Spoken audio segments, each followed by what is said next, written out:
Hello दोस्तों, welcome to my channel easy maths वाला। I है Himanshu Pandey, your mathematics mentor. आप सभी का मेरे इस चैनल इजी मैथ्स वाला पे स्वागत है। मैं हूं हिमांशु पांडे, आप सभी का मैथमेटिक्स गुरु। देखिए, हम लोगों ने आज हम लोग 5वें लेक्चर पे पहुंच चुके हैं। हम लोगों ने अपने पिछले लेक्चर्स में एचसीएफ एलसीएम क्या होता है, एचसीएफ एलसीएम पर क्वेश्चंस किए थे, फिर फंडामेंटल थ्योरम के बारे में पढ़ा है हम लोगों ने, फिर से फंडामेंटल थ्योरम के बाद कुछ बेसिक बातें भी जानी। आज हम लोग दो नंबरों के एचसीएफ और एलसीएम पे आधारित कुछ क्वेश्चंस, ये रिलेशन कहता क्या है उसके बारे में हम लोग जानेंगे। तो ये इसके जो रिकैप मैं एक बार कर दे रहा हूँ, क्योंकि मैंने ये थर्ड लेक्चर में बताया है क्या करना है इसमें। जो किन्हीं भी दो नंबरों का एचसीएफ, ये देखिए, ये ध्यान रखिएगा कि ये केवल दो नंबर्स पे ही अप्लाई होता है, ना कि दो से ज्यादा नंबर्स पे। ठीक है, तो किसी भी दो नंबरों का एचसीएफ और किन्हीं भी दो नंबरों का एलसीएम का प्रोडक्ट उन दो नंबरों के बराबर होता है। लिख देते हैं, जैसे किसी भी दो नंबर का एलसीएम, जैसे मान लेते हैं ए और बी दो नंबर हैं, इनका एचसीएफ और इनका मान लेते हैं इन्हीं का एलसीएम, ये दोनों का प्रोडक्ट ए इंटू बी के बराबर होता है। ये रिलेशन याद रखिएगा, ठीक है। इसको मैंने बता दिया है पहले से ही कि किन्हीं भी दो नंबर का एचसीएफ और इनका एलसीएम उन दोनों का प्रोडक्ट के बराबर होता है, ये मैंने बताया है। एग्जाम्पल लेकर समझ लेते हैं, 8 और 12 लेते हैं जैसे एग्जाम्पल के रूप में। तो यहाँ पे 8 और 12 लेते हैं, मैं इनका डायरेक्टली एचसीएफ और एलसीएम लिख दे रहा हूँ। आप लोग फाइंड कर लीजिएगा, क्योंकि मैंने सिखा दिया है आप लोग को। यदि आप लोग इस वीडियो पर नए हैं तो आप पहले जाइए और पुराने वीडियोस को देखिए, उसमें मैंने एचसीएफ और एलसीएम फाइंड करना सिखा दिया है, ठीक है। देखिए, पहले इन दोनों का एचसीएफ होगा 4 और इनका एलसीएम होगा 24। देखिए, जब इन दोनों के एचसीएफ और एलसीएम को मल्टीप्लाई कीजिए, 4 इंटू 24, और इन दोनों नंबरों को मल्टीप्लाई कीजिए। देखिए, ये यदि दोनों बराबर आ गए तो ये रिलेशन वेरीफाई हो जाएगा। तो ये 96 आएगा, ये भी 96 आ जाएगा। तो देखिए, रिलेशन वेरीफाई हो गया, ठीक है। यही रिलेशन कहता है। तो चलिए इस पे आधारित क्वेश्चन करेंगे। इससे मतलब इसमें जो आपको क्वेश्चन आएंगे, आपको दो नंबर्स दिए रहेंगे, उनका एचसीएफ या एलसीएम दिया जाएगा, कोई एक दिया जाएगा, आपको एचसीएफ फाइंड करना होगा या फिर एलसीएम फाइंड करना होगा, ठीक है। चलिए, रिलेशन याद रखिएगा, मैं इसको ही मिटा दे रहा हूँ। अब देखिए, दो नंबर दिए गए हैं, मैं बता रहा हूँ डायरेक्टली कि कोई दो नंबर दिया गया है 336 और 54।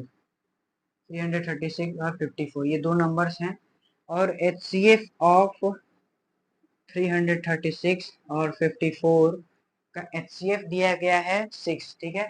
एचसीएफ 6 दिया गया है, और इन्हीं दो नंबर का एलसीएम आपको फाइंड करना है। तो आप लोग क्या कीजिए, उस इन दोनों, मैंने क्या बताया, HCF of two numbers into LCM of two numbers into वो दोनों नंबर का जोड़, यही रिलेशन है। एचसीएफ दिया गया है 6, एलसीएम की जगह पे एलसीएम में लिखे रहने दीजिए। दो नंबर कौन कौन से दिए गए हैं, 336 इंटू 54, 336 इंटू 54 कर दीजिए। आप लोग लीनियर इक्वेशन में पढ़े हैं, यहाँ पे मल्टीप्लाई हो रहा है, उस साइड में जाएगा तो वो मल्टीप्लाई है तो डिवाइड हो जाएगा।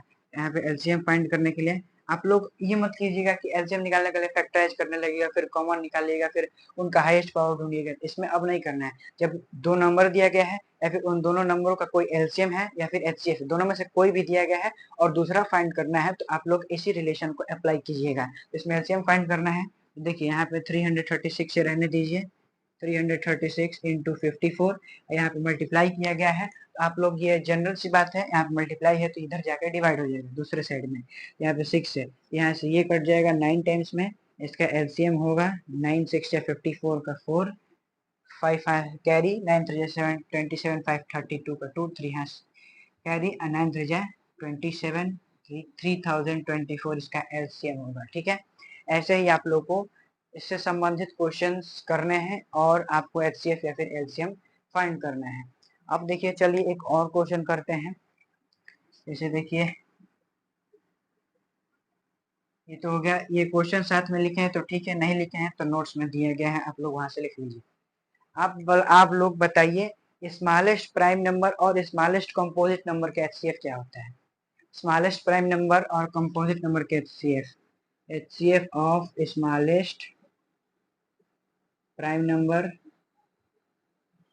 and smallest composite number, ठीक है। तो पहले फाइंड कीजिए स्मॉलेस्ट प्राइम नंबर क्या होता है। तो मैंने क्या बताया था, प्राइम नंबर वो होता है जो किसी के केवल दो फैक्टर हो। तो सबसे छोटा कौन सा होता है? 1 नहीं है, क्योंकि 1 की केवल एक ही फैक्टर है, 2 है। तो 2 हो जाएगा स्मॉलेस्ट प्राइम नंबर स्मॉलेस्ट में 2। कंपोजिट नंबर सबसे छोटा कौन सा है? जिनके 2 से ज्यादा फैक्टर होते हैं कंपोजिट नंबर होते हैं। देखिए 2 का केवल एक ही फैक्टर है, 2 फैक्टर है, 3 का भी केवल 2 फैक्टर है, लेकिन 4 का 2 से ज्यादा फैक्टर है। तो कंपोजिट में सबसे छोटा हो जाएगा 4। और इन दोनों का HCF क्या होगा? तो आप इन लोगों को देखें, ऐसे लिख सकते हैं 2 का पावर 1 एंड इसको 2 का पावर 2। दोनों में 2 कॉमन है, HCF के लिए 2 कॉमन है, स्मॉलेस्ट पावर 1 है, तो 2 का पावर 1 इज इक्वल टू 2। इन दोनों का HCF यही होगा। तो इसको डायरेक्टली ऑप्शन के रूप में पूछा जा सकता है कि स्मॉलेस्ट प्राइम नंबर और स्मॉलेस्ट कंपोजिट नंबर का HCF क्या होता है। तो आप लोग डायरेक्टली बता सकते हैं 2। ठीक है, इसके बाद से एक और क्वेश्चन करते हैं हम लोग उस रिलेशन पे। ये तो आउटसाइड क्वेश्चन था, इसको रिकैप करने के लिए हमने पिछले लेक्चर को रिकैप करने के लिए क्वेश्चन किया है।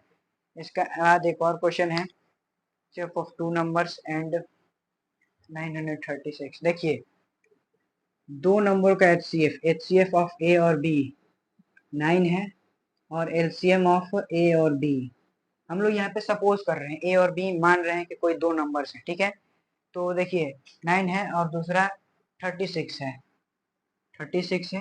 तो इसमें से एक नंबर दिया गया है, एक है 45, एक नंबर दिया गया है 45, और इसमें से बी आपको फाइंड करना है। तो आप लोग क्या करेंगे, आप लोग को पता है HCF into LCM into is equal to A into B. HCF के पता है आप लोग को, 9 रखे यहाँ पे, LCM 36 है, ए यहाँ पे 45 दिया गया है इंटू बी। दूसरा नंबर फाइंड करना है। तो आप लोग का जनरल सी बात है कि इक्वेशन है, इधर आएगा तो ये डिवाइड में हो जाएगा। तो B is equal to 9 into 36 upon में 45। यहीं कुछ मिस्टेक हुआ है, 1 नंबर इज इक्वल टू 9 है। देखिए ये गलती हो गया यहाँ पे ये 360 है, LCM 360 है, तो यहाँ पे भी 360 रखेंगे, यहाँ पे भी 360। तो देखिए 9 से ये 5 टर्म्स में चला जाएगा, ये 5 से ये 180 टाइम्स में चला जाएगा, 5 से ये चला जाएगा 5 7 20। B is equal to 72। जो अदर नंबर है, HCF दिया गया था, LCM दिया गया था, एक नंबर भी दिया गया था, उसका दूसरा नंबर फाइंड करना था, तो दूसरा नंबर भी पता चल गया। क्या है वो दूसरा नंबर? 72। ठीक है, अब देखिए एक और क्वेश्चन हम इससे रिलेटेड करेंगे, उससे रिलेटेड करेंगे, और थोड़ा डिफरेंट होगा ये क्वेश्चन उन सभी क्वेश्चन से। ठीक है, तो देख लेते हैं, थोड़ा इस पे ध्यान दीजिएगा। उस नंबर पे यहाँ पे इंटीजर्स का प्रयोग किया गया है। ठीक है, इंटीजर्स का, तो इंटीजर्स क्या है, जैसे यहाँ पे देखिए P और Q, यहाँ पे P और Q दो पॉजिटिव इंटीजर दिए गए हैं, दो पॉजिटिव इंटीजर दिए गए हैं, और P बराबर क्या दिया गया है? P बराबर P cube Q, P is equal to P cube Q and Q is equal to P Q square, Q is equal to P Q square. और P और Q दोनों प्राइम नंबर्स हैं, और इनका LCM आपको find करना है। LCM of P Q, LCM of P और Q।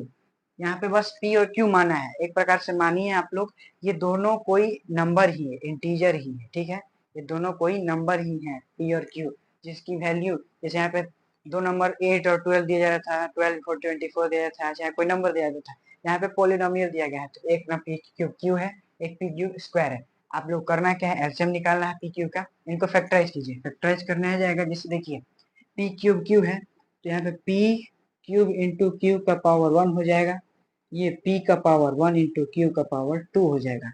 अब हम लोग LCM के लिए क्या करते थे कि कॉमन फैक्टर निकालते थे। यहाँ पे P दोनों में है, Q दोनों में है, लेकिन LCM में लोएस्ट आ रहा है, तो ठीक उसका उल्टा हाईएस्ट पावर ढूंढेंगे। इन दोनों का हाईएस्ट पावर 3 है, इन दोनों का हाईएस्ट पावर 2 है, तो इसका हो जाएगा आंसर P क्यू स्क्वायर, यही इसका LCM होगा।